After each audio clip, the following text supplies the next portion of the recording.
అందరికీ నమస్కారం. మీ అందరికీ తెలుసు, హిందూ ధర్మంలో లక్ష్మీదేవి పూజ చేయబడుతుందని. లక్ష్మీదేవిని ధనదేవతగా పిలుస్తారు. లక్ష్మీదేవి ఆశీర్వాదం ఎల్లప్పుడూ లభించాలని కోరుకుని వారెవరుంటారు? ఏ మనిషి మాత్రం కోరుకోడు?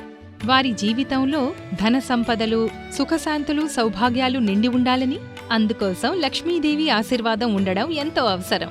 ఈరోజు నేను మీకోసం అదే ఆశీర్వాదాన్ని తీసుకువచ్చాను, అష్టలక్ష్మి చౌకీ. దీన్ని ఇంట్లో స్థాపించడం వల్ల మీ జీవితంలో అన్ని సమస్యలు తొలగిపోతాయి. ప్రతి కష్టం నుంచి మీకు రక్షణ లభిస్తుంది. అష్టలక్ష్మి చౌకీని మంత్రోచ్చారణలతో తయారు చేశారు.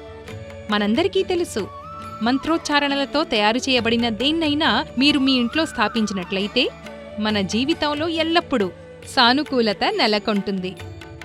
అష్టలక్ష్మి చౌకీని మీరు మీ ఇంట్లో స్థాపన చేస్తే మీకు లక్ష్మీ అమ్మవారి 8 రూపాల ఆశీర్వాదం లభిస్తుంది. అష్టలక్ష్మి ధనదేవత మహాలక్ష్మి యొక్క 8 రూపాల సమూహం. అష్టలక్ష్మి చౌకీలో ఆదిలక్ష్మి, లక్ష్మీ అమ్మవారి ఒక ప్రాచీన రూపం. అది 4 భుజాల రూపంలో చిత్రించబడింది. ఇందులో ఒక కమలం, ఒక ఎర్ర జెండా ఉంది. మిగతా భుజాలు అభయముద్ర మరియు వరద ముద్రలో ఉన్నాయి. ఆది అంటే అర్థం మూలం. ఆదిలక్ష్మి ధనం రూపంలో ఒక దివ్య సిద్ధాంతం. ఆమె ఒక సాధన చేసే వ్యక్తికి వారి మూలం అంటే ఆత్మ లేదా చేతన వరకు చేరవేయడంలో తోడ్పడుతుంది.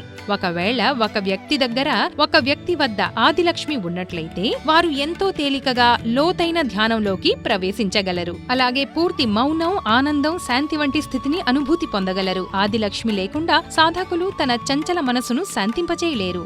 అష్టలక్ష్ములందరిలోకి ఈ ప్రత్యేకత ఆధ్యాత్మిక ధనాన్ని మరింత ఆర్జించేందుకు ప్రేరణ అందిస్తుంది.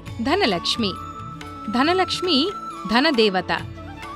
ధనలక్ష్మి అమ్మవారిని 6 చేతులతో చిత్రించడం జరిగింది. ఎర్రని వస్త్రాలతో సుదర్శన చక్రం, శంఖం, కలశం, అమృత కలశం, ధనుర్బాణాలు, అభయముద్రలో ఒక కమల పుష్పం, మరొక భుజం, అందులోంచి బంగారు నాణాలు పడుతూ ఉంటాయి. ధాన్యలక్ష్మి వ్యవసాయ సంపదల దేవత. ఆమెను 2 కమలాలు, గద, ధాన్యపు పంట, చెరకు, అరటి గెల, అలాగే అభయముద్ర, వరద ముద్రాలలో తన 2 చేతులతో 8 శాస్త్రాల రూపంలో చిత్రీకరించబడింది. ధాన్యలక్ష్మి కూడా ధన యొక్క సిద్ధాంతమే. వినియోగించే మరియు గ్రహించే సామర్థ్యాన్ని అందిస్తుంది. ఒక వ్యక్తి వద్ద ధనలక్ష్మి ఉన్నట్లయితే అతనికి ప్రాపంచిక సౌఖ్యాల ఆనందాన్ని పొందే సౌభాగ్యం ప్రాప్తిస్తుంది.